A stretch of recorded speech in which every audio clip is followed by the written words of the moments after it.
Michael Campbell, fresh off What up, what up? fresh off the Olympic trials. Olympic trials. I had a brain fart just now. Back in H-Town, home for holidays. How was your Christmas, brother? Real good, real good. Good to be with family, good to be home. Good to be back in Houston. I'm sure the girls was happy to see you. Be away from snow, be in nice warm weather. So you used to that, man, where you from, huh? Well, or you never get used to it? Yeah, I've been in Houston 20 years now. That's, people. I'm from Chicago. I don't know. I get cold. I get cold, and people are like, "Man, you from Chicago? I've been here 20-something years." I tell you what, though. I tell you what. When it gets down to 50 here, we're freezing. Yeah. Oh, yeah. But you hit about 35 in Colorado Springs, you're like, oh, this ain't bad. As long as there's no wind, you're like, oh, this ain't too bad. Because it's so dry. But the humidity down here makes it chill you to the bone or sweating all day. Slave weather. Once you pass, I bet it's cold motherfuckers back then, bro. Can you imagine? Can you imagine before ice? And the thing about it too is, like, when you're up north, what's going on, brother? When you're up north, it eases you into it, right? You go through the process. It's 70 1 week. Y'all got seasons. Y'all got seasons. Yeah, right? we got seasons. What's that? No, we got seasons here. It's all in one day, though. You wake up, it's 10 degrees. By lunch, it's 60. Please tell me when the season starts in the South, because I ain't never seen a fucking season in my life. It starts January 12th, and it ends January 14th. The tree's already growing. The tree's already budding up. We get 4 weeks of cold mornings. That's what we get, man. Get out of here, man. But what do you wear your winter coat, like 3 times a year? If that, yeah. I don't even have one. I got a long sleeve t-shirt and a sweatshirt. Shorts all year? That's right. That's right. No, you can't beat it. My wife's from the cold weather too, man, and she's still freezing when it gets 50 outside down here.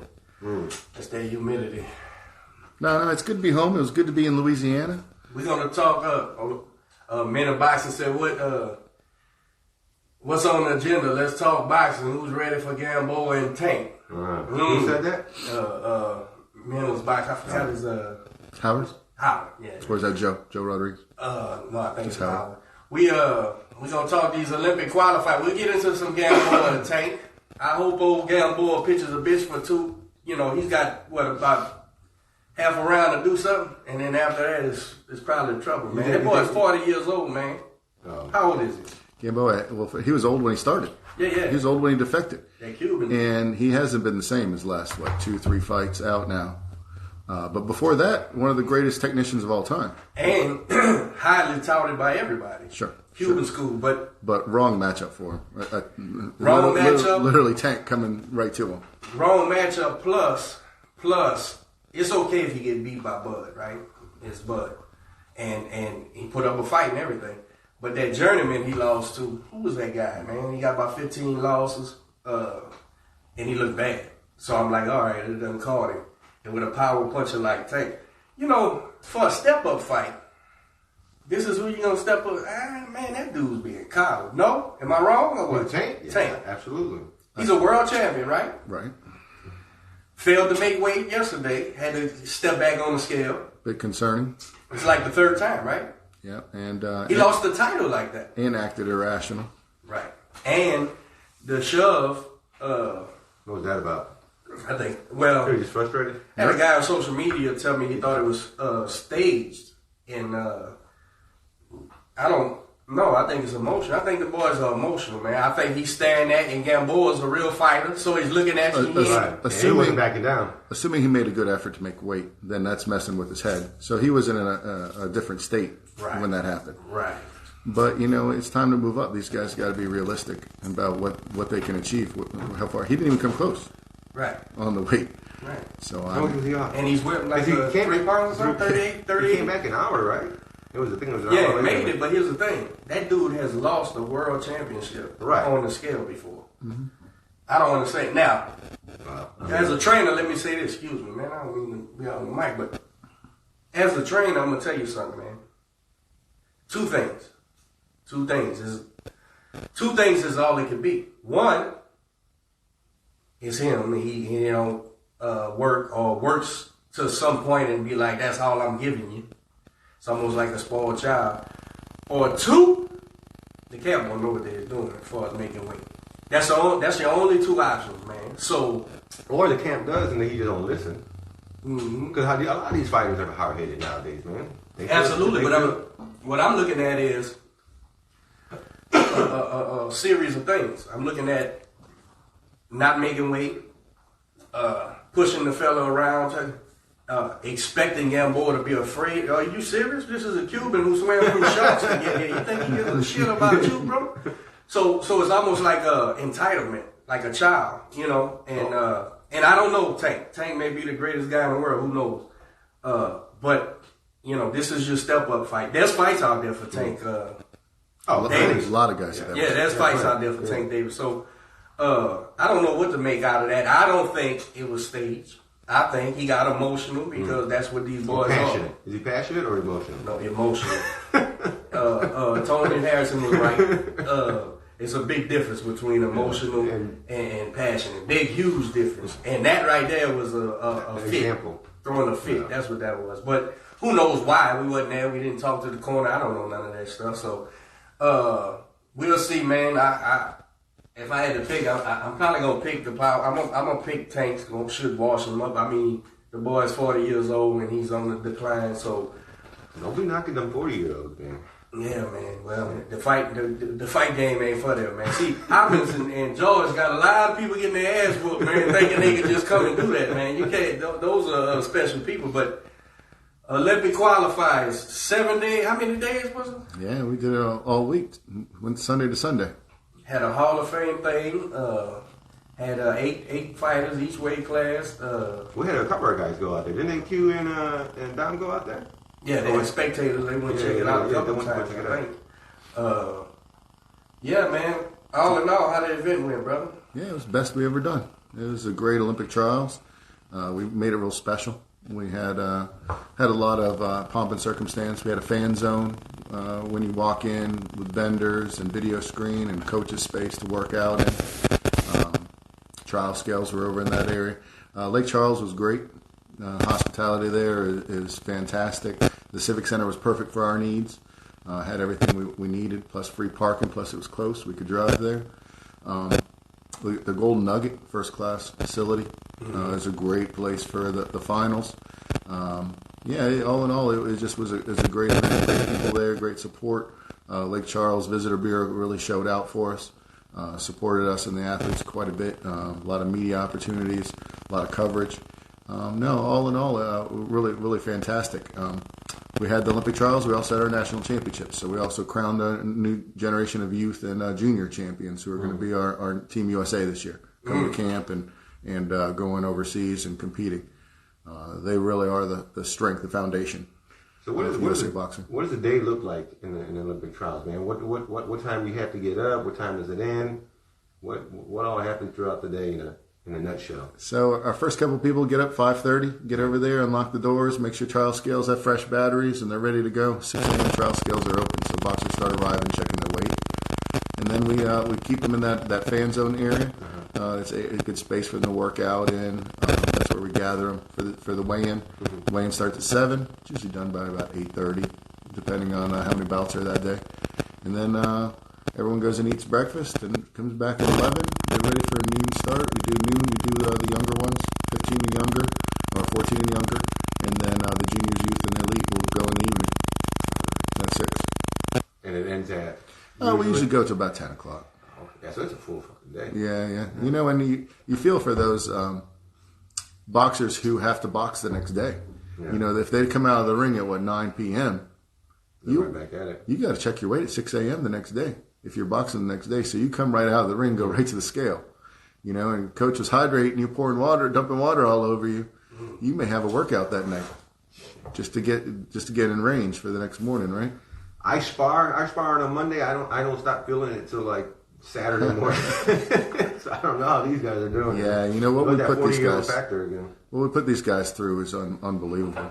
Boxing every day of the week. We were talking earlier before we went on air, and I mentioned how my son's off-season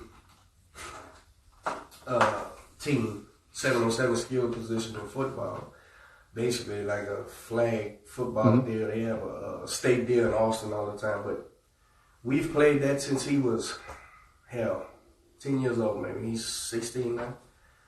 And 2 days of ball games, I can watch them game to game, deplete. Sure. And then you were saying, and they're not fighting nobody. They're not fighting nothing, right? Except heat and playing a game. So when these boys is fighting, man, and having to maintain weight and stuff, power on. I don't know if there's a better way to do it. I mean, it's fighting. I don't know the answer, man. You know, with any national event, you got to reconcile costs versus the schedule and the requirements versus what you can put the participants through. Right. And we have to do this in a week. Right. We can't spread it over 2 weeks like they do international, building a rest day every day.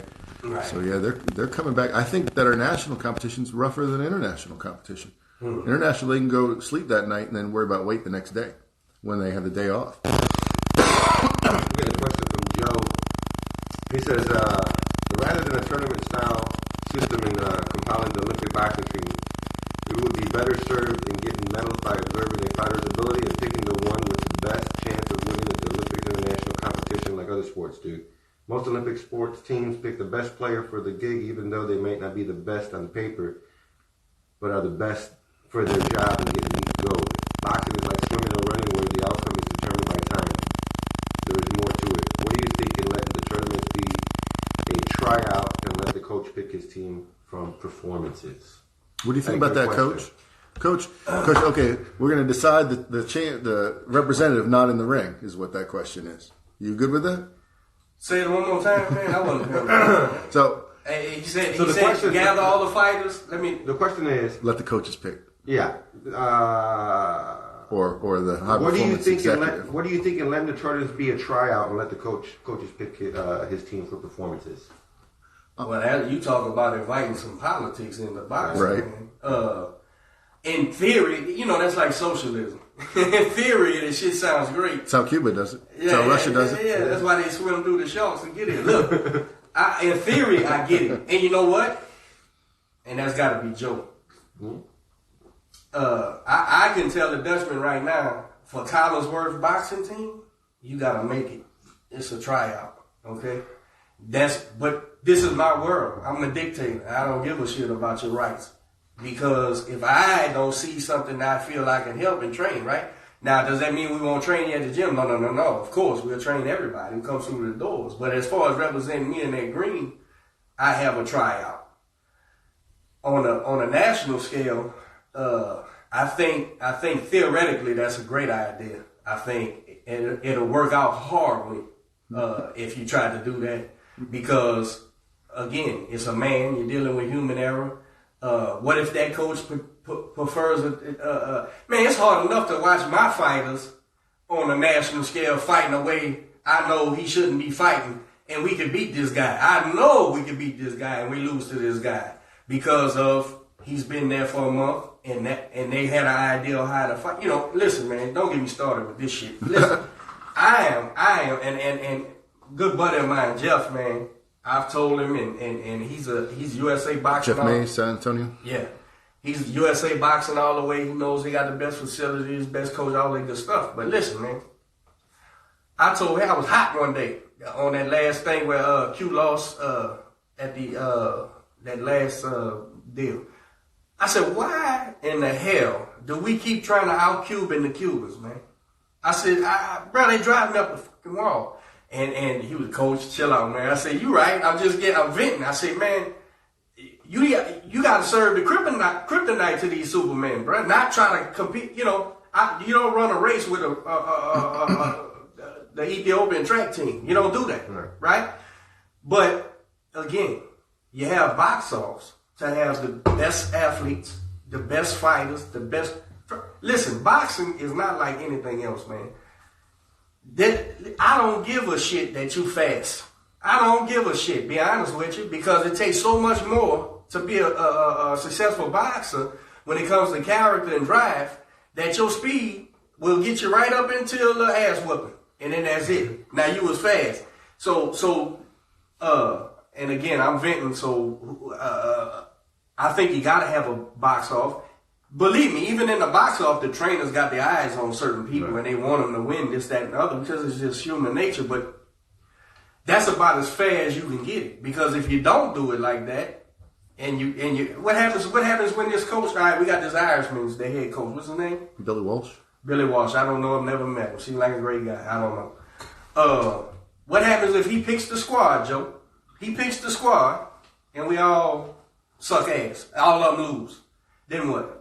Then we all gonna say it's Billy Walsh's fault. Replace him with the next guy. Grass is always greener. Right. Then we replace him with the next guy. Then you come get Willie Lump Lump, and he picks a team. And then, listen, you got to have the best fighters. You want to be on a team winning, and the obstacle of winning, trying to overcome the styles of fighting or whatever the case may be, is part of that. So I think.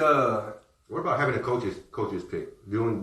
That's what he's talking about. Is, no, but I'm saying, head coach. what I'm saying, going through the system that we have now, and then adding, like, okay, this is the team. Now, as coaches, let's get together and pick one guy who might not have won, but could be the X factor. So actually, what Joe is describing is the USA boxing guy. So there's a lot of factors here. First of all, tradition. Tradition in the United States has always been a box-off, Olympic trials. We decide in the ring, right? That's the way we do it here. But yeah, a lot of countries, Cuba, Kazakhstan, they have sports ministries, they have sports camps. They identify their top tier of athletes. They bring them all in the camp, and then they decide there through a process. And essentially what Joe's describing is what we are doing. This is the first year of sort of let's call it a hybrid model, where the Olympic trials is designed to decide champions, but also the alternates or the number twos. The ones and twos in the elite division are both going to be brought into camp. So the ones and twos at this Olympic trials will be brought into camp. Depending on the box off, the number one will have a few more points in a point system, an evaluation system, than the number two because they won. So they start a little ahead. Right. Both guys are going to be brought to camp. They're going to be evaluated in a number of factors, including coachability, showing up in shape, how well they do in their workouts, how well they do in sparring. And then both athletes are going to be taken to Bulgaria for the Stranja tournament at the end of January. And the results there also earn them points. So whoever earns more points through the camp and that first international competition becomes the number one, becomes the representative to go to the Olympic qualifier, which will be in March in Buenos Aires. So there is it's kind of a hybrid. We're using the tournament to determine who the top tier is, and we're bringing them both to camp. So this is a kind of a departure from the way that it used to be done, where the number one was the number one. They got their stipend, whether they came into camp or not, and they were the representative. And the number two was the alternate, and there wasn't much of a carrot for that number two. They messed around a bit sometimes, and instead of coming and being good training partners. But now there's an incentive for those number twos. They can earn that spot back. So this is kind of a hybrid system. It is kind of the best of both worlds. And it was developed 4 years ago, to be honest with you. Right after the last Olympic trials, we changed the system. It used to be where the number ones got their stipend. But now there's more resident spots. There's more budgeting at the Olympic Training Center. Is that through sponsorships or the corporate sites? Correct. Like NBC and whoever else. Correct. It's all private. Yeah. And is that going to fix the weight class issue now? That's a whole nother topic. Because we had to give up spots for the gals, and I don't, why they can't fight and we can. So we'll come right back to the IOC weight class and rule changes and AIBA situation. But the Olympic Training Center was started by Peter Ubroth. The United States is one of the few countries in the world that doesn't have a sports ministry, doesn't have government-funded sport. In fact, it's all private. So it's all private donations, such as the NBC contract.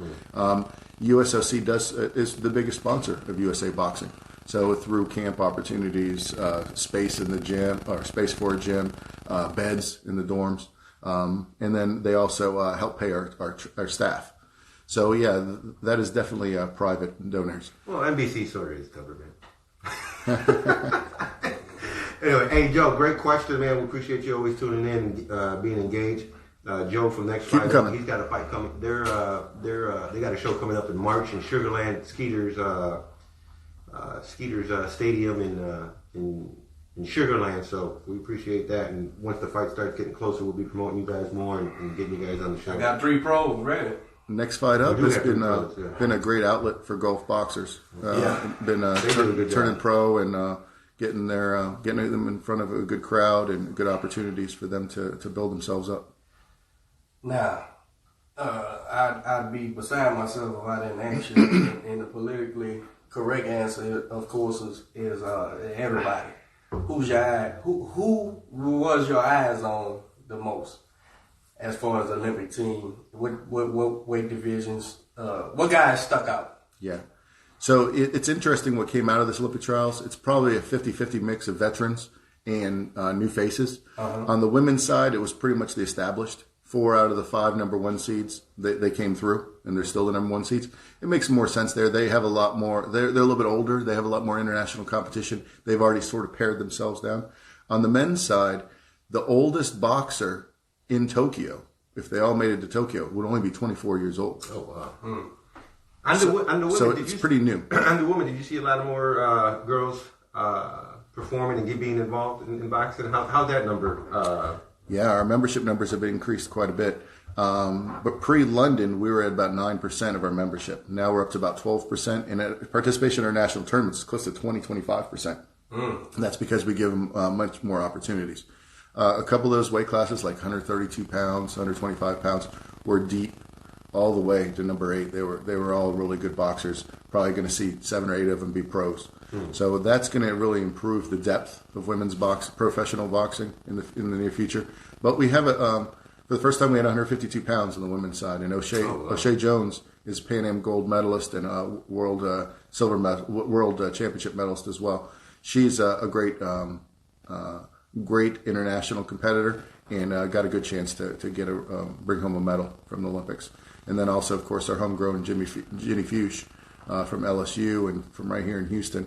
She's our number 1 at 112. Fuchs, just like Nike swoosh. I always thought it was something different. Just think Nike swoosh. I've been saying Futch the whole Yeah, time. Futch. I didn't. That's silly, and I'm sure I done heard it several times right, and I just say it wrong when I read it.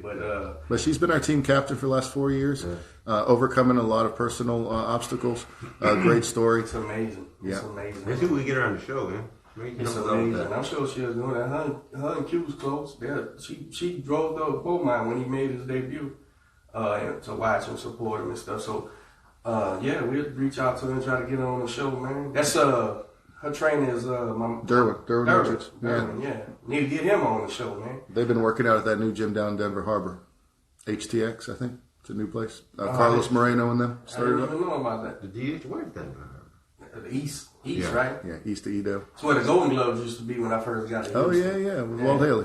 I remember that. And Victor Trevino. Yeah. Talk about some hot water. So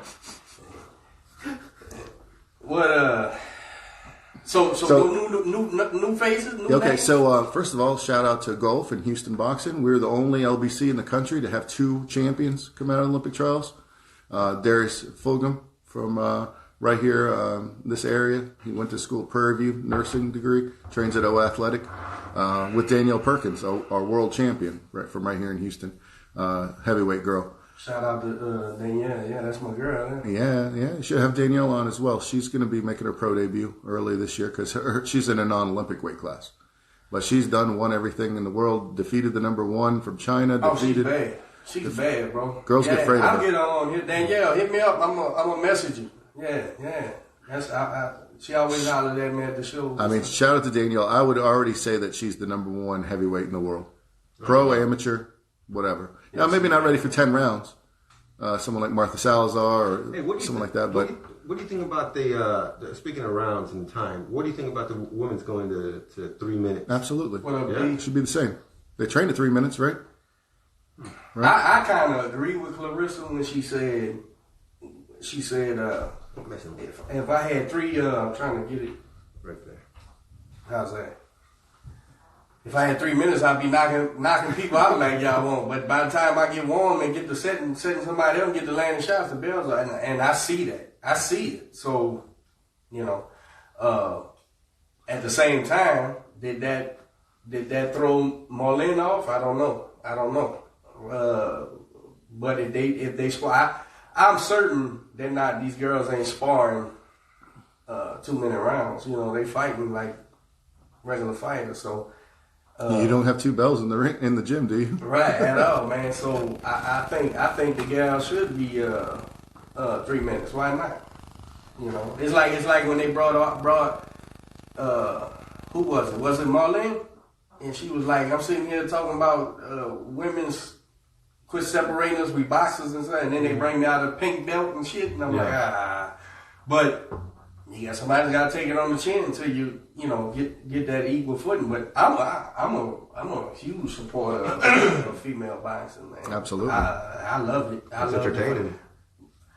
Some of my best favorite fighters are women, right? So I think London really opened the doors when they had the three-way classes in London. But what we're seeing now in this generation, this group of girls that are coming through the juniors and the youth division, they started at 8 years old. They walked into the gym just like the boys did as a youth. So back, 10 years ago, a lot of the elite boxers were crossover sports. Post-college career, a lot of them started later in life. Even in this Olympic trials, we had a few older boxers that came from that group. Once we see the ones that came through the amateurs, had full national tournaments, trained alongside the boys, that's when we're going to see a game change.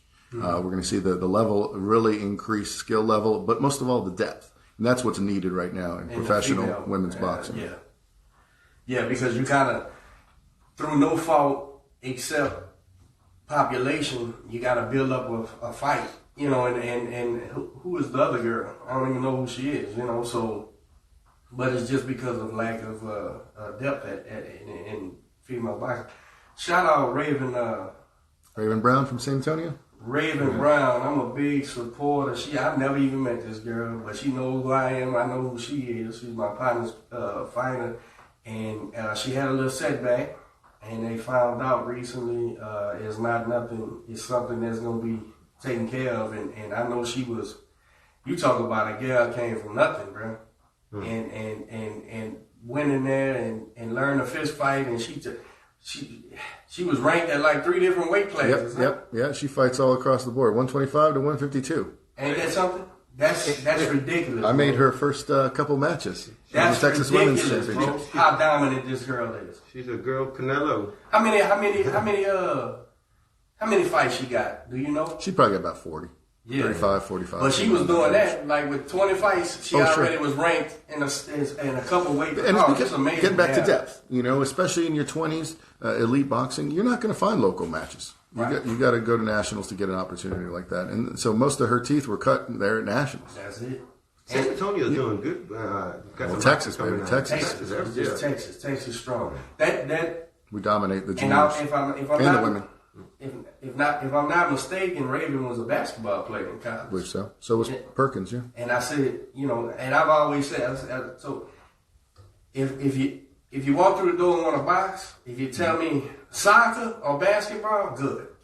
Everything else, it doesn't translate as much to me. I mean, you can do it, but the agility needed in basketball and soccer, of course, conditioning, it transfers to boxing, but a lot of these football players think they can be boxers, and they find out quick. Oh, Lord. Offensive linemen don't do too bad. They got good hands and good footwork, but you're right. It never works out. They always get hurt because they think they can muscle somebody. At the end of the day, they got to be able to take a punch to the chin, right? Exactly, man. But shout out Raven, man, because she got some good moves. And on that note, it works both ways, too, because boxing could be a second sport for a lot of those athletes as well, and add to their skill set. Right. So it's good recruiting. Well, we have a lot of inquiries, and people walk in, and we signed up a couple people who are on their off season, whether it's in football, basketball, soccer, and say, hey, I need a sport that's going to help me stay conditioned and work on muscles and eye-hand coordination, and they'll be like, we've done research, and they say boxing's the best sport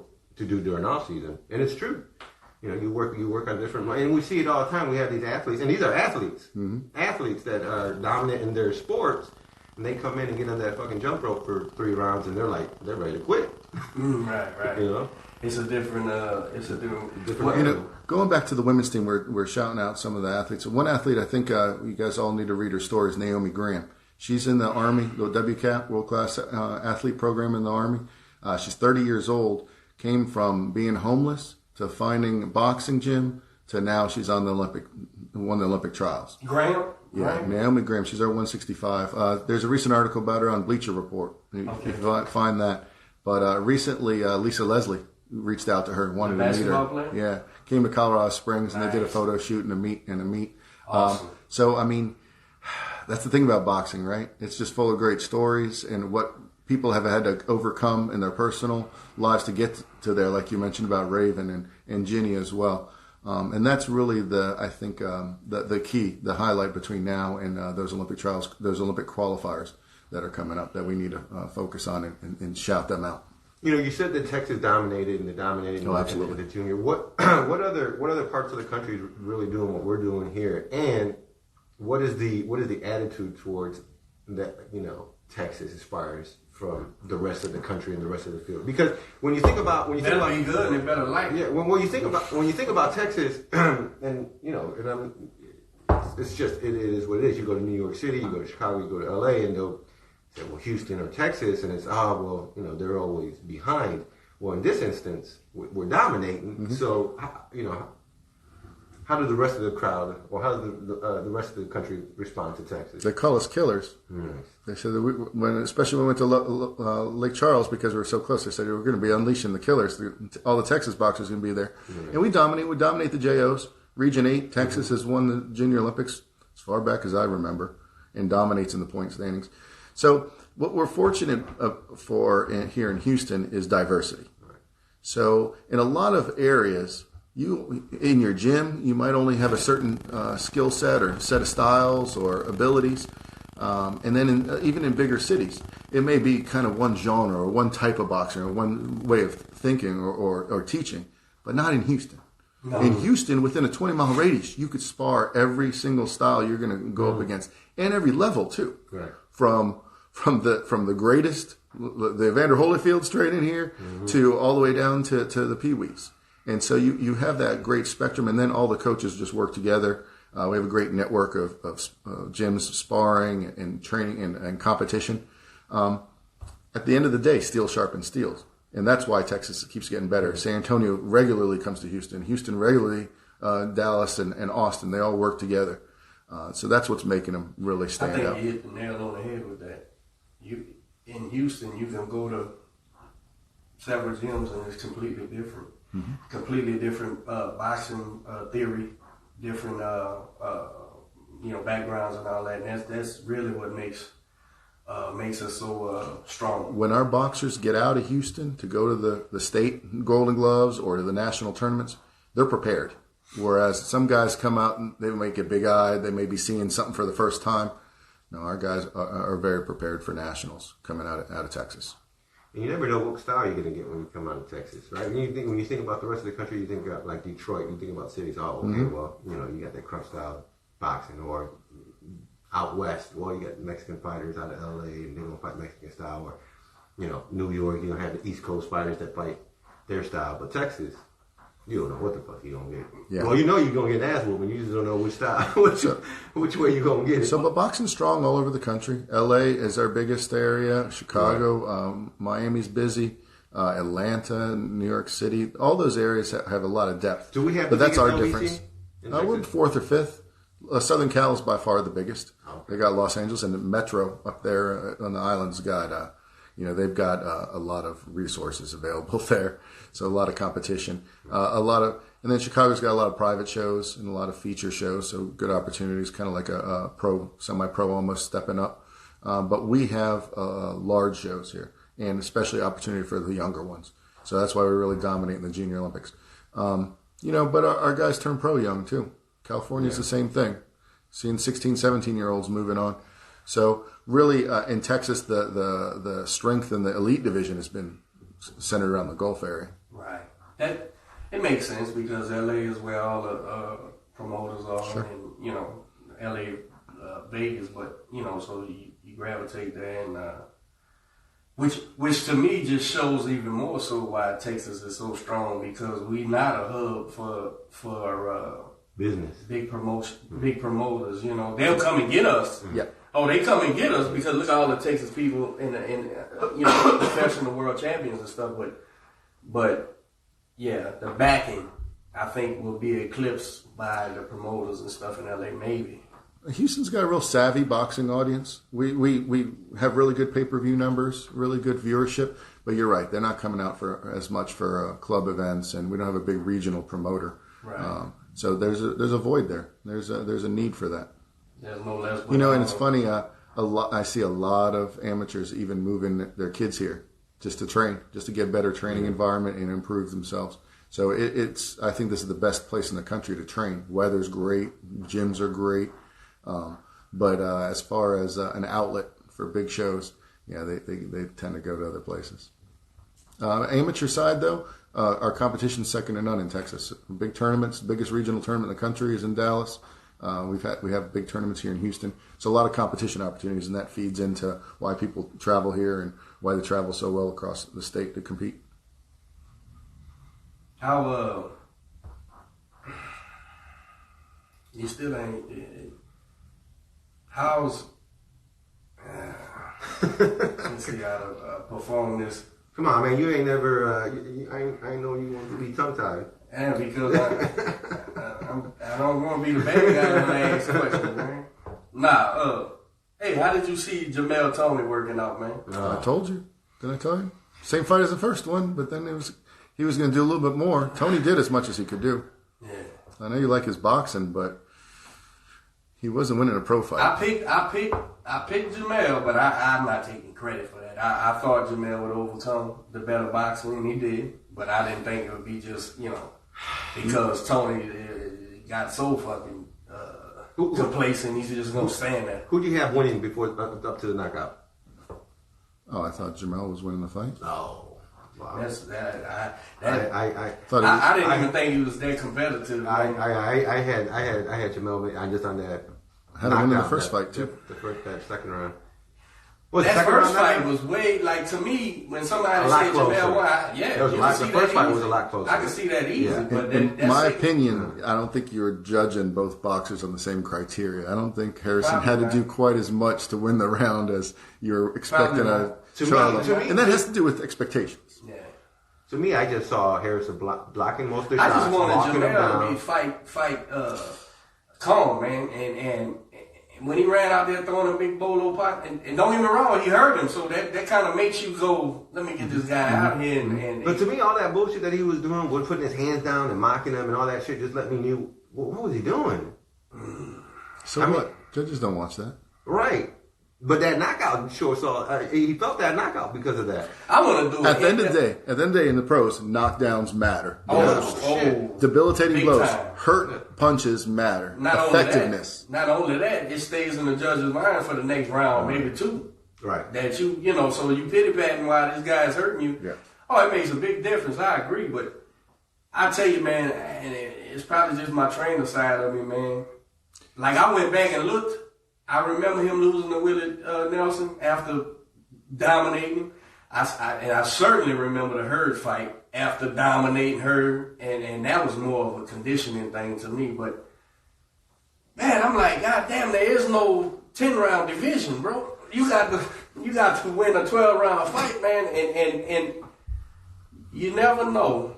You never know what's the thing there, man. You like, how do you look like a thoroughbred for 9 rounds and then shit the bed, bro? Every time, bro, you get so.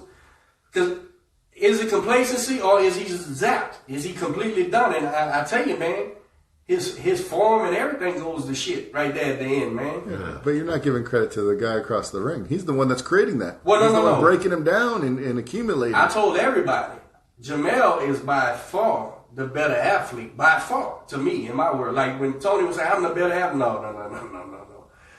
Jamel was going to keep plugging. He's a workhorse. Mm-hmm. And like I told everybody, he doesn't know how to lose yet. So you're never going to convince Jamel Charlo you're whooping him and he don't have a chance to win. And that's like with most world champions, up until they get beat, then they start letting things creep in, like maybe I'm losing and maybe I just ain't my night. But Jamel Charlo has none of that. Yeah, that never crept in. He's coming and he's fighting, and so his belief in himself is unreal. Having watched him progress, him and his brother progress since the JOs here in Houston, they have impressed me with how tenacious they are, how they have that killer instinct when it needs to come out, but most of all, how precise they are. They're efficient. They don't waste anything. And then they've accumulated a great boxing acumen. They fight smart, fight very intelligent relative to some of their peers. So that has been very impressive that they have that great combination of speed, smart strategy, and power. So I think that they've really achieved a greatness in their time, and they're still going. I just felt like after that first fight that Jamel would change, he had the ability to make that shit not be like that and like box better. He had that, and so when he went in there with that knockout on his mind, it's like it's never a good thing because you'll be chasing that knockout when the fight's over. But clearly, he went and got it. It's working for Wilder. Yeah, clearly. Wilder hadn't lost yet. Wilder can't box. Jamel Charlo and them can box, man. They just like you said, tenacity and what I worry about in that fight was it got personal. I think that his emotion was really exactly. Right. So that's where you have to keep this as a business. You have to be smart. You can't lose sight of your goals and your strategy. Yeah. So, but he overcame. Absolutely, and you can't take nothing from him. And he kept banging and swinging for the fence, and goddamn it, if he didn't land it, he on cloud 9 right now. He that was a must win.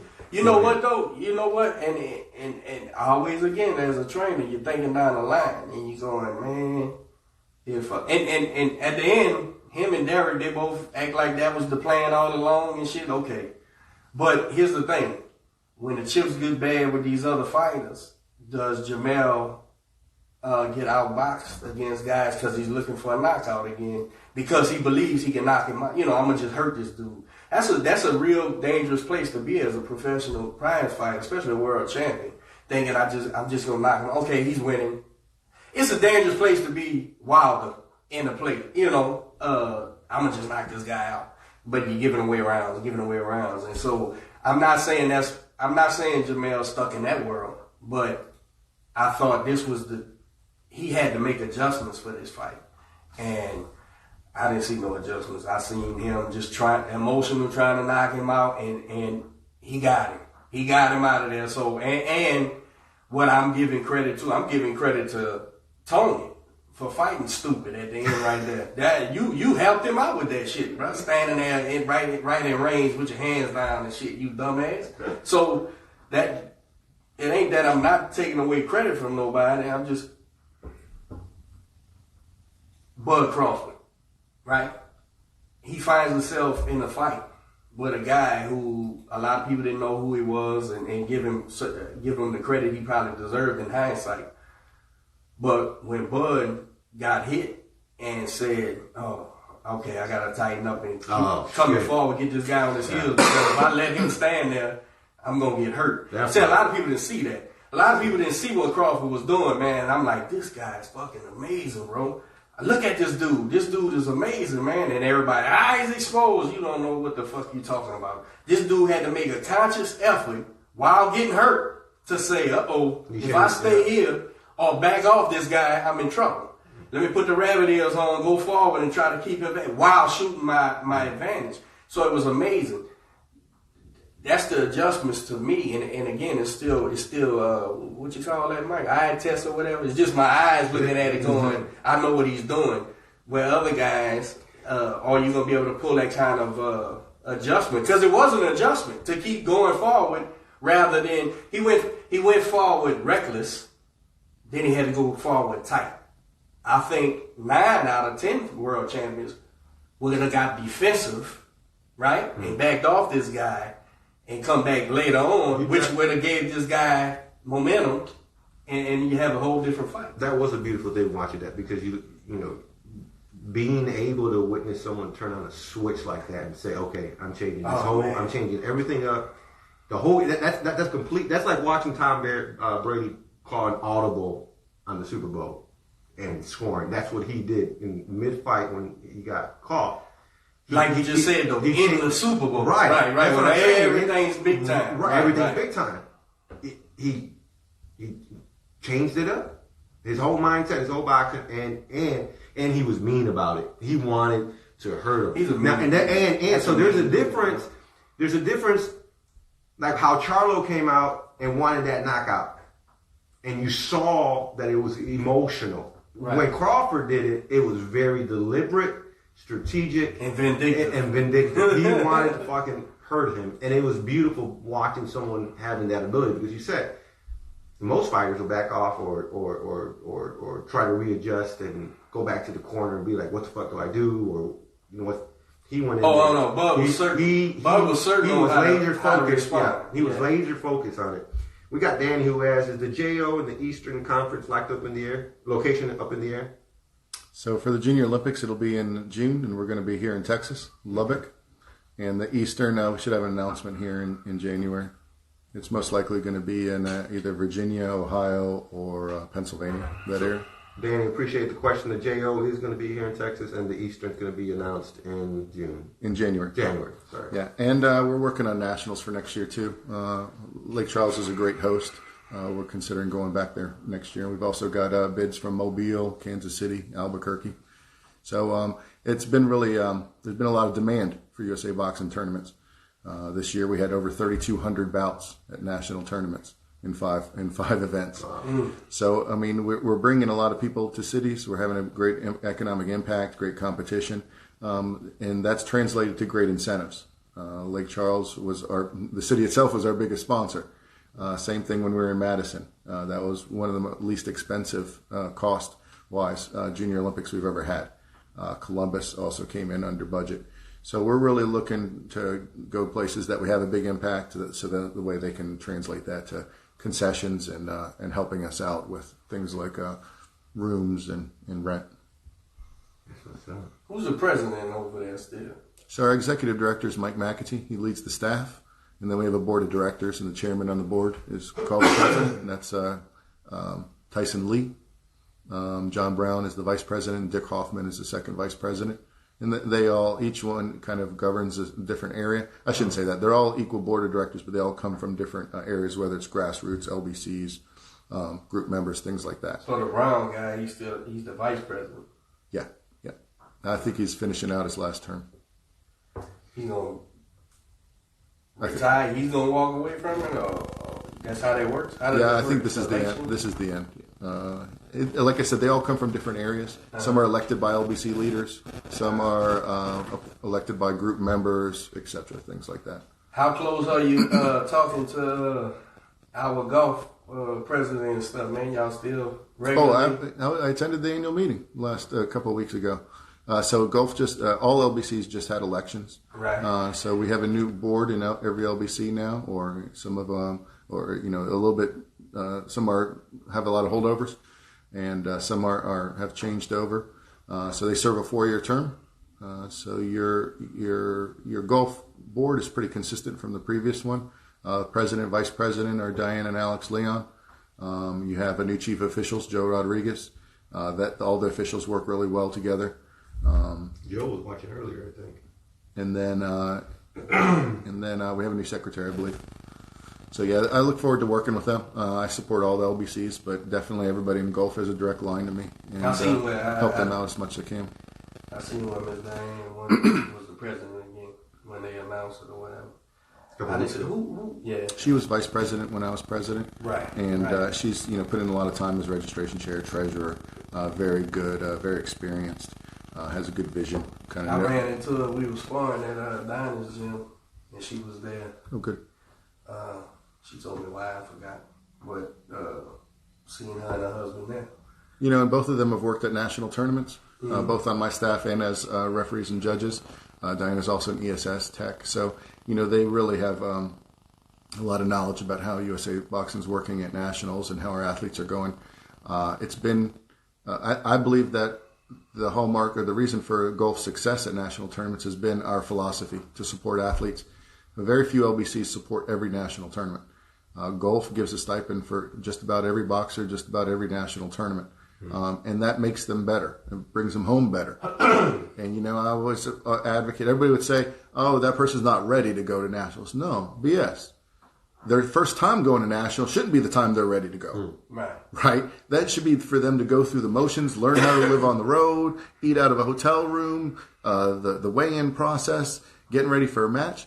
That way, when they're ready to win, to Bulgaria, there you go. They're conditioned for that shit. But then when you're ready to stipends, it's been the philosophy for a long time, and it's translated to a lot of success. We had more athletes we had the third most athletes qualified for the Olympic trials and participated in it. And like I said, came out with 2 champs. No other LBC had more than 1. Facebook, we are live here with Mike Campbell from USA Boxing. For those of you that are watching, if you have any questions, now is the time to ask related to USA Boxing. Absolutely. People are always asking questions on the forums, and sometimes you never get the right answer or you get the wrong answer. So if you have any questions, now is the time to ask. The weight classes, bro. What we doing, man? All right, weight classes. So as we know, AIBA has been essentially decertified. Has been what now? They've been essentially decertified. Their ability to obtain revenue has been cut off, and they won't be participating in the Tokyo Olympics in Tokyo, either in planning the event, qualifying for the event, nor sharing in revenue from at the all, event. or what? AIBA will not be at all. I should say that their executive directors are not. And that was determined by the IOC. The IOC has formed a task force that will be running the qualifier tournaments and then putting together a group that runs the Olympic tournament. What happens beyond then is still kind of all jockeying for position. AIBA is trying to revise their statutes so that they can come in compliance and get approved by IOC to get their governance back. Meanwhile, the Think that's gonna happen? Are you asking my opinion? I don't think that's going to happen. Yeah, I don't think that's going to happen through Paris. And I think that the IOC task force will either remain in place through Paris or they will form a new group. And that is where USA Boxing and the people in the world who aren't corrupt need to come together and step forward. It's been too long of AIBA corruption. Now, there's certainly good people within AIBA, but there's been institutionalized problems in Olympic Games and beyond. It's become part of the intrinsically part of the culture of international events, and it's a shame, and it needs to be rectified. Here at USA Boxing, we've come together with a new system for officials. Mm-hmm. We evaluate officials. We statistically analyze them. We rank them. We cut them if they're not performing. And we assign based on performance. The best boxer boxes on Saturday, right? Right. Best 2 boxers. Well, it should be the best official working that week. Totally agree. Best official, the official that had the best week should be working the finals. And that philosophy has happened at all national tournaments for the past 3 years now. In addition, we've created more opportunities by having more bouts and 5 judges. That means we need deeper pool of officials. So we've opened that up to a lot of, 5 years ago, it was difficult to work a national tournament. You had to know somebody. Now you just have to let somebody know about you, and you get invited and get a tryout, and you get evaluated. And if you perform well, then hey, it's not a elite club anymore. Right. We also created a cost share program where OBCs can send their officials up to get training, to perform, and to share in the cost. Those officials who perform well will then be part of the pool and keep performing and keep opportunities. So this kind of mindset doesn't happen anywhere. No commission works like that. Most commissions is a commissioner with a list of names. That's what it's about. And right? they know each one, right? And they're picking ones. Well, you pick the right style judge for the right style fight, and things happen. Plus, there's only 3 judges.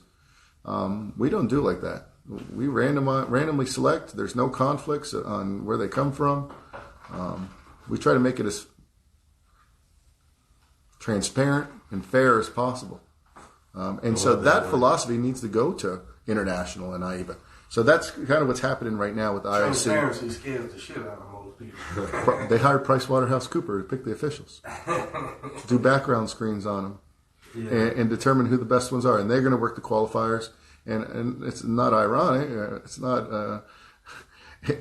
United States, USA Boxing had about 6 officials picked to work those qualifiers. They're not working the Americans; they're working the other ones. Right. But that's because we have the deepest pool, and we have lack of corruption. We have fairness. We have integrity.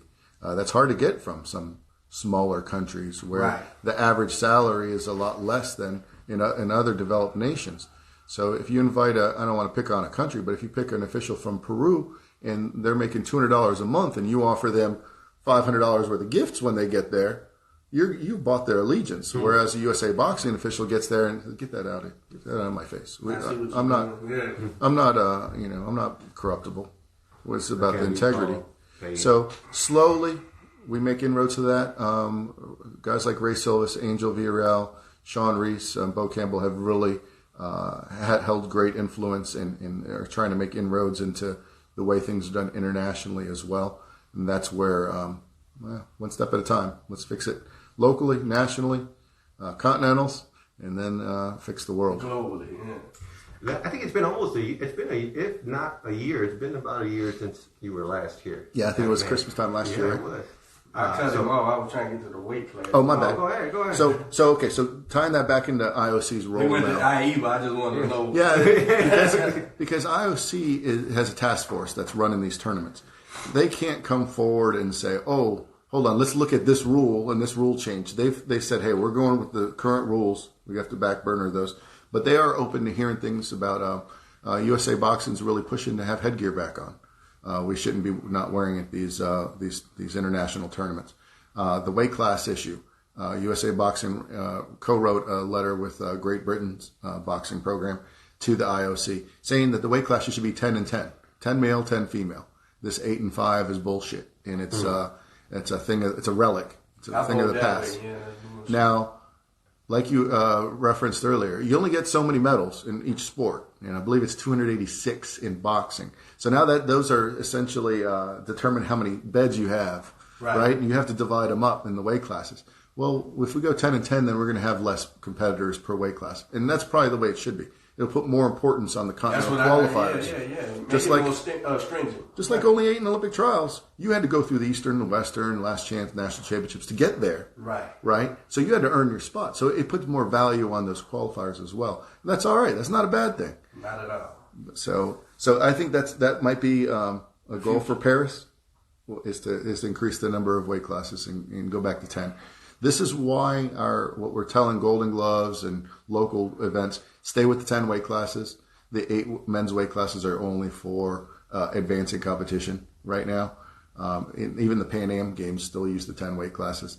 And that reason is because most of the executive committee, most of the leaders want to go back to 10 after Tokyo. It's just a temporary. So hopefully, that's not a definitive answer, D, but hopefully we'll go back to 10. I agree. 13 pounds between weight classes, 14 pounds. It's fucking ridiculous, bro. That's a whole different body structure, a whole different size, boxing size guy, completely. That, I'm not a fan of the no headgear neither. Never was, man. I don't. Shit makes no sense to me. Well, they got, and I'm not for it or against it, but you got research coming out saying that having no headgear is safer. Is that, you think that's what's influencing these decisions? I don't know. I'm not saying I believe that research or I'm for it. I'm just. That absolutely exists, right? Research that says I don't know why and how. Right. There was when they took the headgear off, there was a study supported by some USA Boxing doctors that did statistically show that it was safer to remove the headgear. Most of that study was debunked, and it was never peer reviewed.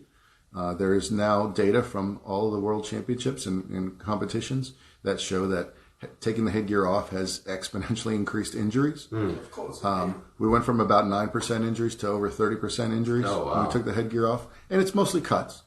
The headgear in a 3-round boxing match doesn't really affect concussions too much. There is some effect, but that's not the biggest factor. The biggest factor is cuts. Cuts, swelling, abrasions.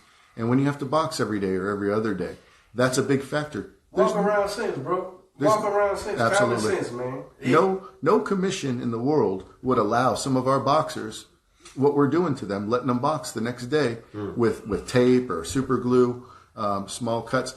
If you watch the World Championships in Russia, 2 out of the first 3 bouts stopped on cuts. There were cuts that were reopened from previous. So what's going on, Christian? So you're getting a cut, super glue them together, give them a day off. Hopefully they heal. Let them cross the scale. I mean, even if it's a little nick. And then what are you going to do, Coach? What's your first punch? Open that back up. I'm going for the cuts. Open that back up. And then, I mean, how are you going to have finals getting stopped on cuts that happen earlier in the tournament? One proposal could be take the headgear off for the finals. But yeah, every pro fight, you're going to have 30-day minimum rest period. Right. And if it's a cut, it's probably 60 days, 90 days, more than that. I remember, and I'm old school in just about everything. That's what I get blamed for, right? But I remember reading somewhere, Custom Model's whole thing was you just train with the earmuffs because, don't wear headgear because you don't wear headgear in a fight. Well, you never fought before neither, brother. And that shit doesn't make no fucking sense in the world, man. You get hit, and believe me, I know this guy's I ain't knocking he's way better than I ever thought about being. But that's when you took the headgear off, common sense, man. Elbows, cuts, headbutt, all that shit, you get hit in the face, man. And you're talking about a tournament where a guy got to fight 2-3 times. It doesn't make sense, man. And I'm like, okay, ride the motorcycle with no helmet and lay it down. And then ride the motorcycle without the helmet and lay it down and see what happens. It's just walk around sense, man. I'm a proponent of these new face guards. Yep. I get mad if my fighters don't get one, right? Because I'm like stupid. I just posted recently a picture of my dad, a bunch of pictures of my dad, and because he's the one. So he said, "Son, man, you can only get hit in the head X amount of times, man, and that's it. Then you can't get hit in the head no more because you're subject to just getting knocked out, what we call punching. So if they got that bar and all that stuff, man, and anything that can take some shake off your brain, bro. And like you said, it doesn't stop the knockouts because if you hit on the ball of the chin, you get knocked out. Mm-hmm. But just common sense tells you they not getting head-butted, cut, all these things, man. I don't, man, sometimes, bro, it's like we overlook the obvious, man. It's obvious. That's stupid. Well, you have to go back to why this happened. And it was a marketing strategy. Okay. Take the helmet off. Now you can see their face. Now you can market their personalities. And it coincided with the World Series boxing and AIBA Pro Boxing. And the heads of AIBA at that time wanted to become a professional organization. So like most things, the boxer comes in last. Absolutely. The health of the boxer comes in dead last. There's quote after quote from every country. Every boxer wants to put the headgear back on. They wish they could wear it during the tournaments because they're getting beat up. Even at our national tournaments with the headgear on, you can see some of these weight classes that are deep, 138, 152 elite, they box every day. And you'll see them going through the gauntlet. What size gloves they wear? 10? Yeah. Dwindling. 10 and 12. Each time. 12s are 152s and above, wear 12s. But yeah, you see by the time the final, these guys are dragging themselves into the weigh-in, or you ride the elevator with them and you see it, they're all black and blue, and you're sending them home. I mean, the headgear protects from those things, from the elbows and the swing in the heads. But at the same time, the philosophy on the other side, just to be devil's advocate here, is, coach, you got to teach them to keep their head up, not be swinging. I mean, I witnessed so many sparring sessions where they're leaning over the rope and they're just swinging their head, spearing, and things like this. So that's kind of the key to fixing a lot of this. Mike, 100% I want my fighters to have the full face ball because when we go to gyms, they have it and they use the head as a fucking weapon. And so put yours on and you ain't taking the shot. They don't get me wrong, man. If they're using the ball as defense, well, they gonna find out sooner or later that ain't how you box anyway. But for this instance, right now in the gym, put yours on so you have the same advantage as him, except you looking. So eat his ass up. But so I see that too. But the key is head trauma, man, and rough cuts and bruises and. You only get, I can't say that enough, man. Guys get changed with one punch, man. I don't think people understand what that means when you say that. You will change as a human being, man, once you change. And it's not nothing to play with, man. So having these kids getting hit in the head. So a guy goes on to a 10, 12-year professional career, and 5 of those years at amateur was no headgear. That's a 20-year. That's a 20-year professional career, really, right? So why not save? Why not? And listen, man, I'm sure there's buku coaches who's anti what I'm saying. Nah, take the headgear off. Well, you take yours off, bro. Hey, you die. I don't knock nobody's shit. And if it works, great. But I tell you, more times than not, that coach just got a good athlete who's gonna win regardless, and you freestyling what the fuck you doing anyway. Put the headgear on the kids. Have you seen this new headgear they're using in soccer and other sports that just comes across the brow up here? There's some talk about they making Tyler use that in football now. Okay. In the 7-on-7, they wear these little helmets with the cushion on it. Yeah, and I thought it was ridiculous at first, and then the coach Tyler like, you really gonna wear that scissor shit? That was my first, and then the coach said, Coach, does your boxers wear headgear? Point of proof. Put the fucking scissor thing on your head. Right, it made sense because it's a soft thing, latches here, but it's so safe. We did have the headgear on during Olympic trials, and we wear the headgear in every single competition on USA soil. Even in the duels, when we hosted other countries, we wore headgear here. When we go to places like Canada, even their national tournament, they don't wear headgear. Right. So they're trying to switch as well. So I think that we're going to see a change in the next good cycle. Good deal. What else is going on USA boxing, man? We got the Golden Gloves coming up here in the local Houston. Tournament. Yeah, I got a few fighters going to be in that thing, man. Got 2 tournaments, right? They run the novices separate from the March and February, the all-comers separate from early the February, late February, something like that. Yeah. And the Ray still got it. Yeah. Yeah, it's a long. Houston's dominated in Texas. They've won. Last year they got robbed, but they've won I think 7 out of the last 8 years at state. So what's been the word? What's been the word you getting up there about our local fighters? Who's buzzing a little bit? Y'all hear anything about that? You talking about in Colorado Springs? Yeah, like who in the golf is next up or whatever. Well, let's talk about Darius. I mean. So what happened at Heavy? I did not know that guy, bro. I have no clue who that kid was. I refereed Darius at Prairie View, 4 or 5 years ago when he was still a novice, or right out of the novice, against Burley Brooks, if you heard of him. He's recently turned pro. Darius came here to Houston. He's lived all over Texas, came here for school. Mm-hmm. So he's been focused more on his education, and so he was limited in some tournaments. Yeah. He did win a national Golden Glove title. And how big is he? He looks undersized, huh? He's really a 178, but squeezing down to get there. So he's walking around at 195. How tall is he? He's a tall guy, 6 foot, 6'1". Okay, I didn't mean to touch on. So, but at heavyweight, there's really some big openings nationally. So Jared Anderson was our number one. He's the one who beat Cam Awesome in the previous national championships, and then also had some success internationally. But he grew out of the division, so he turned pro. So he's moved on. Our number one at 201 was also out of the WCAP Army program, and Darius drew him the first day and won the tournament. He beat the number one seed the first day, and then went through the bracket. A lot of people thought it was controversial, him in the finals, trying to beat Tyler. Hit the wrong button. Had to go through the box off and won the whole tournament. I think there was some advantage being at home, or being close to home. Having good support and, less travel definitely always helps. But most of all, he's been super dedicated since finishing his degree and has a good training facility there at O Athletic. And trains with Danielle Perkins, Marcus Taylor, a lot of really good boxers out of that club. And he seems like a good kid, but I saw that interview that he had on TV, and he said that, he had 2 focuses, one being school and nursing. Right, it was in the medical field, and the other being the boxing, and that he felt like he couldn't.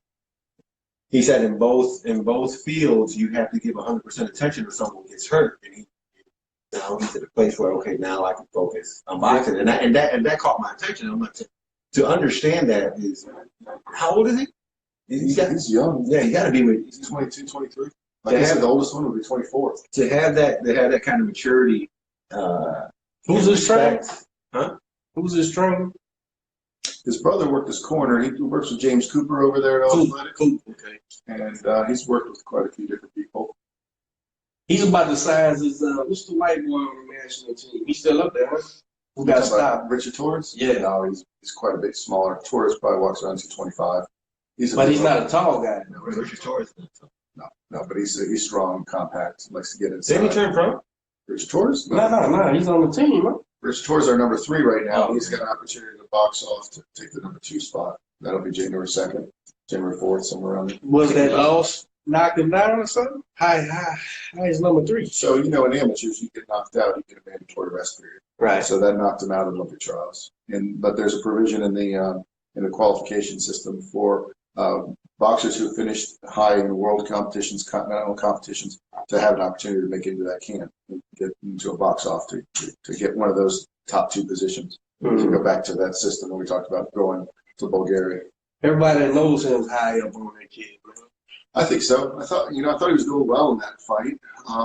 He just got caught, got clocked. It happens, bro. It's a fight. There was a lot of controversy about that bout because that kid's got 6 or 7 pro fights. But when it comes down to it, Richard probably had more international experience. And let's face it, at that level, an elite amateur is the same as a young pro. Mike, I cannot stress that when you're in the groups, heaven forbid you get the boxing groups on social media. But if you do, the amount of people opinionated about amateur boxing who have no fucking clue what they're talking about, man. Like if I told the guy, I said, do you understand what I'm telling you? This guy was a world champion amateur fighter. That's not your city Golden Glove guy. You know that, right? Nah, it's different. It's different. Dude, these guys are traveling. You know who got me on this? Clarissa. Because I got to defend Clarissa every fucking time she says something and people get mad. And I don't know her, but I'm a big fan of her boxing. And I said, look, dude, I hear you. This is a bad fucking bro. And, man, what she did? She got 8 fights, 9 fights. Dude, she's a 2-time gold medalist, bro. Do you understand what that is? They don't. They have no fucking clue, bro. So when these guys are winning international tournaments or placing and stuff, Quentin's experience on the national team is elevated. Oh, so valuable, dude. Fighting Kazakhstan, Cuba, all these different things. He couldn't have, you know what I'm saying? That's made him such a much more complete fighter. And I wasn't there. He was, you know what I'm saying? So to listen to these guys talk about the amateur boxing, man, and when you say internet, he's a world champion, bro. Do you understand what I'm telling you? They don't get it at all, man. They think it's the scrub, like I said, the city Golden Glove tournament. Nah, dude, he ain't fighting people in the neighborhood, bro. He's fighting the world, man. And they have no clue. So when you say, national champion, international guy is like a young pro, you fucking right. It's like a young pro. You put one of those guys in there with a green pro who turned green after 16 fights or something at amateur, and watch the difference. Watch the difference, man. I've always got to preach that stuff, man, because people open their mouth. To make the Olympic team, man, you know how good you got to be to make the Olympic team, bro? That's depending on the weight class, you went through a lot of people, a lot of matches, a lot of depth in this country to get there. And diversity of talent. Right. You come out of Kazakhstan, you probably pretty much fought the same guy the whole time. Y'all fought the same guy, just go in town somewhere. Yeah, you had to beat your version of Jim Joe and Bob. And meanwhile, our kids is fighting, you know what I'm saying, the best of the best of the best, man. They fight guys out of Detroit, Texas, LA, Washington, Philly, New York. These guys, man, it's ridiculous, bro, how downgrade people. But again, you can't give the fans any validity because, they don't know no better. Olympic, just to make it like, look at Earl Spence, man. Now that's Mike's guy, right? And he became my guy too. I love the motherfucker. So Mike winds me up to him, and I called him. And he didn't medal, right? No. He was pretty young. Yeah. I said, do you know how good this kid had to be to get that? You know? Oh, when Shakur won the silver, broke down, he lost the gold fight. Do you have any idea how much fighting these kids had to do, man, through the dues and international competition? It's ridiculous, man.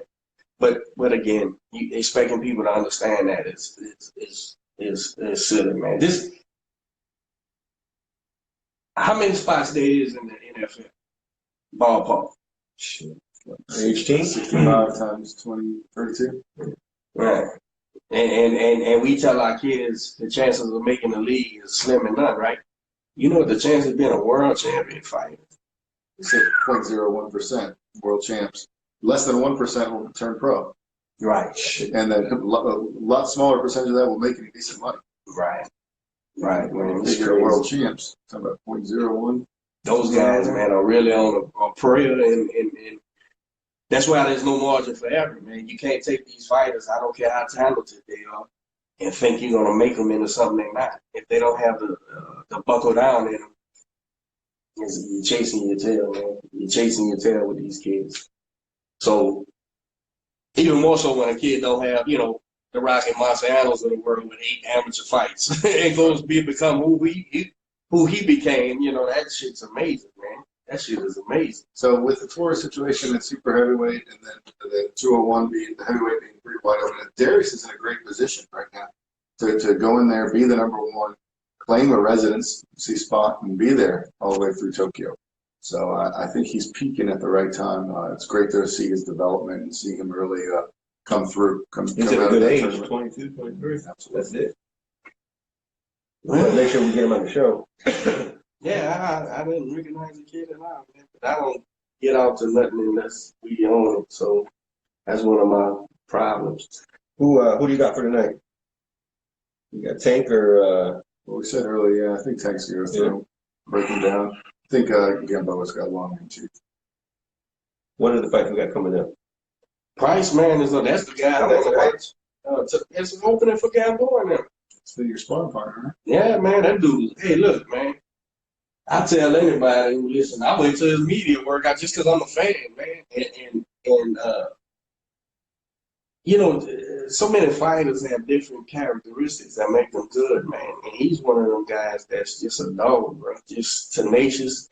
And I had him on the show, and he told me his background, coming out of St. Louis, and how he got down here and all that. Listen, man, that kid's a fucking problem, bro. That's a rough fighting place. Yeah, man. So yeah, educated. That's another educated, hardcore boxing coaches there, town. a lot of good coaches. Yeah, man. You're not finna, and he came down here, got educated even further with Texas, and that dude, bro, I watch him, man. He has no backup. That kid, man. You're in a fight, man. No fear. If it's a sparring match, you're in a fight. If it's a fight, you're in a fight. He's at Maine. Great. He's at Maine with pros. When Aaron, when we spawned him, Aaron and Bobby's in the corner. The times I've been, and what's Austin's trainer's name? Dwight Pratchett. That's Dwight. Fought Julio Cesar Chavez. Yeah, he works him too. So they just, Maine's where it's at. Austin's done a good job developing. They did great work with Regis. Absolutely, man. That's if you could be over there, that's where you want to be, man. And there's no sparring like, when you go over there, that's where you want to be, man. So he just made me a fan. Nothing more than a fan, like always, man. I'm just rooting for this kid. And I'm gonna tell you, I was looking at the guy he's fighting, did a little homework on him, and he can fight. But man, that head stays right there in the middle, man. And he's this PBC kid, Mayweather kid. And I'm like, man, this dude don't, a little more defensively responsible, bro. Price is coming, man. Price is coming. I'm telling you, he's trying to hurt you, man. I don't know enough about the other guy. To tell you the truth, I don't know enough about Price, but I'm just a fan, bro. So I can't wait for that one tonight. Somebody else is on to talk to. Those are the 3 fights. Him, Tank, and is it a heavyweight thing on there? I don't know, man. But I'm gonna be watching. Be tuned in. I'm gonna take one last question. Danny wants to know why Bud rejected Porter's fight, saying it wasn't a good fight from him, and Bud turned it around and used to fight with Calzone or whatever his name is. Hey, they got a fight already for Bud? They announced something? Danny, they announced that fight already or what? Yeah, they just. Oh, Garcia's calling him. Yeah, then you got Garcia who went over to the zone as well. Man, listen, man. I don't know about the PBC. I don't know how they shuck and jive and shuffle their fighters around, but it works. However they doing it, it works. But if you think Bud Crawford's afraid of anybody, man, It's just a boxing business, man. But I think they all salivating trying to get the old man in the ring to get some of that. Pac-Man. Trying to get Pac-Man in that ring and make the big 80,000 gate in Dallas or something. But I don't think, man. I wish Pac-Man and him would say something because it's like all the fights I think that was winnable for Pac-Man, or the most winnable. Any fight's winnable for the kid, but the most winnable ones, they matched up. So I'm like, they came to the table and shit didn't happen. So they went and did some other things. And then, are you crazy? Do you think it's nuts that Pac-Man would try to fight the baddest one? No, he probably would. All right, let's make it. I just don't get it. Yeah, man. I don't, looking at it from the training perspective, who's the smarter fight to take, the most winnable fight to take, and then you got the most marquee fight to take. Truth is, man, Bud ain't the marquee guy, man. He's a top rank guy, but like there's fights they could build up at PBC that makes him. Yeah, but you said it earlier. Nobody knew the guy fought, and really your legacy is about your matchups. Absolutely, absolutely. You're great bouts. So he's looked spectacular, but at the end, who's going to remember who he fought? Nobody. So he's going to have. He's stuck over there. Yeah, and then he's got a point there. He does have a name. Porter's got some name recognition as well. But how come he didn't fight Mikey Garcia or Lomachenko? I don't know. Those are the fights that I would want to see. Yeah. I don't want to see him in there with Spence. I think Spence, there's two different weight classes. Now, they're both great, but, could he handle Mikey Garcia? Could Bud handle Mikey Garcia like Spence did? I mean, that was just a mismatch in size. And really, Errol's come down. Errol's come down, whereas Bud's going up. I still think that there's a size difference. Now, is a fight that's going to happen? I think we're going to see. What we talking about, Earl and Bud? Yeah, that's not gonna happen. It's not gonna happen. I just hope, man. I wish this wreck didn't happen, man, because I don't want to see like he pushing to come back in the summer and shit, man. I don't know. Yeah, I don't know, man. And then when you do come back, there's enough ranked guys you can go get that's safe to see how you.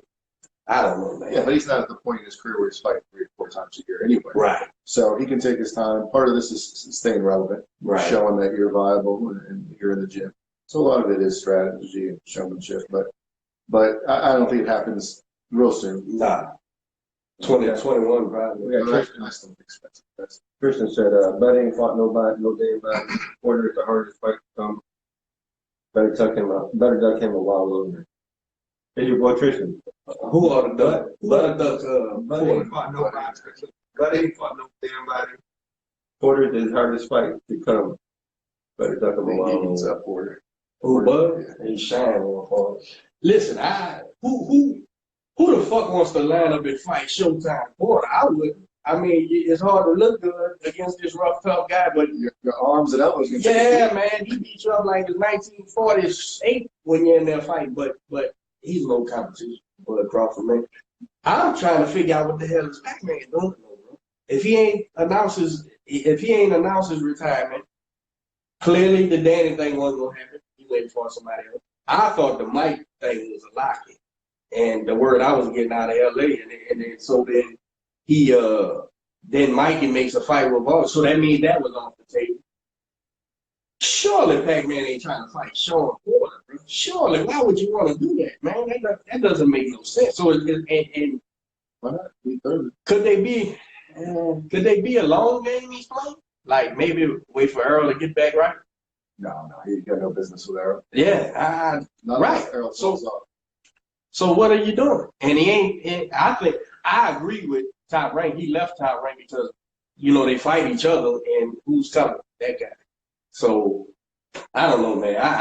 I'm puzzled with this group of guys, man. And I do know that none of them boys afraid of nobody. They'll fight. You write the ticket, we'll go fight. But I just can't understand what Pac-Man is doing, man. Like, not that I care either, but I think he should retire. He should have more money than a lot. Great era, right? Yeah, a lot of good boxers, a lot of great matchups. I mean, when you think about even Lomachenko, he's really kind of changed the way people view. Oh yeah. His training style. He chose the stand there fighting. Then didn't take the normal path. No. Then you got the Lopez kid coming up with him. And I wish these fights would be made. You know, I talk bad about the junior divisions and how we went from 8 to 16 and all that. But you know what? Then I look back and I say, if they didn't start doing that shit, then the Fab Four would have never fought. That's how we got those fights. People forget, man.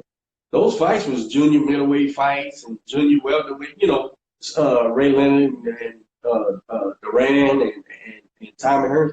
In order to make those fights, those guys had to make concessions for weights and all that stuff. So you need that, man.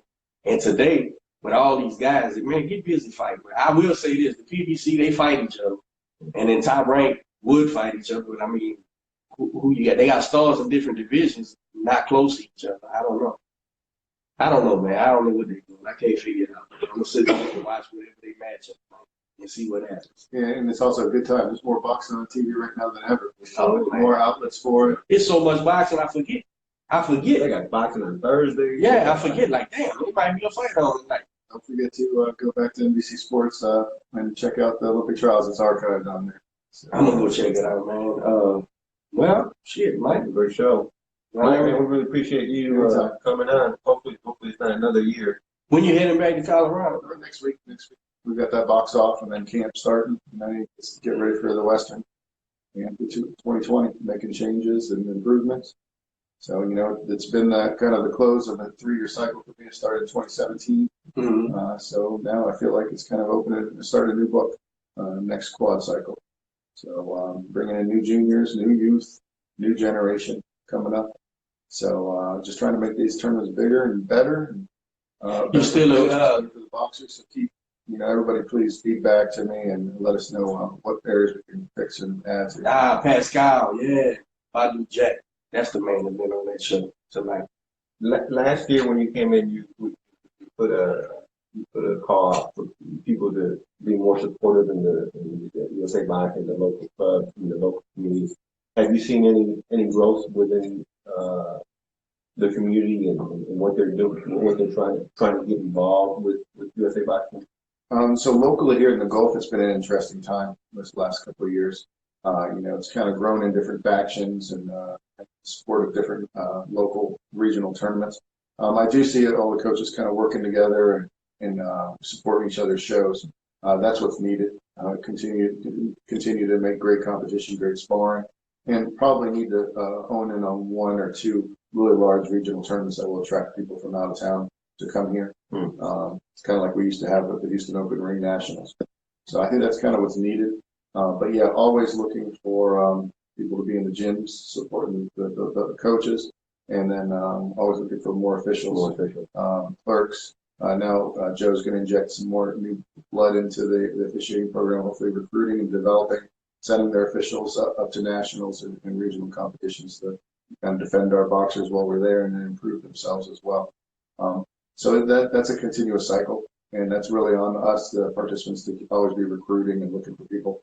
I know when you're sitting on the couch, I was like, if you're a good coach, you're going to start judging soon. So, so we need a lot of ex-coaches, a lot of ex-boxers, especially that we could recruit as officials, because those are the best eyes to put on boxers and decide our decisions. So we need to be all kind of aware of that and looking and recruiting and talking people into Getting involved, especially when we're watching the Bud Crawford fight. Oh, you're such a good judge. Come on, let's do it for real. They need some help. Exactly. So it's not a huge time commitment. Maybe once every 2 weeks, every once a month, but it's incredibly rewarding to be a part of that and to see the progress.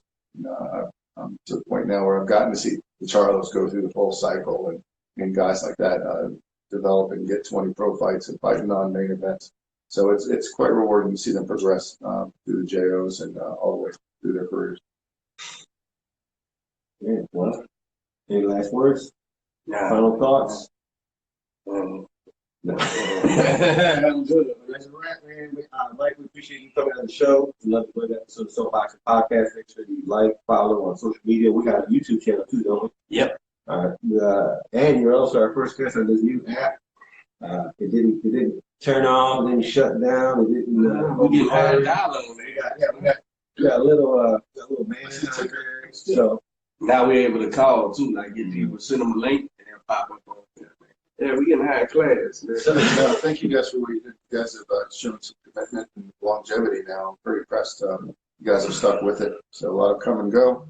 You guys have shown you guys have fortitude. Thank you for what you're doing for the local boxing scene and national as well. But it's needed here. We need to give an outlet to our local boxers. God knows the sports media is not doing it at all, man.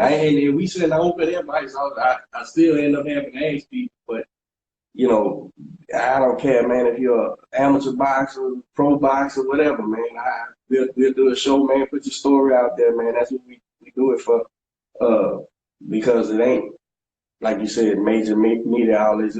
Even where we all get our boxing news from a kid with a camera who just loves boxing, right? And stick it in their face and be like, hey, man, what's going on? So, yeah, that's why we're doing this, too. All right. Well, it's another great episode. It's your boy, Manny. It's Coach Derek. And is the title still, what's your title? Manager operations. Manager operations, Mike Campbell for USA Boxing out of Colorado Springs. Now, the Globetrotter is in there. Always Houstonian. There it is. All right, we'll catch up with y'all next week, man. Thank you.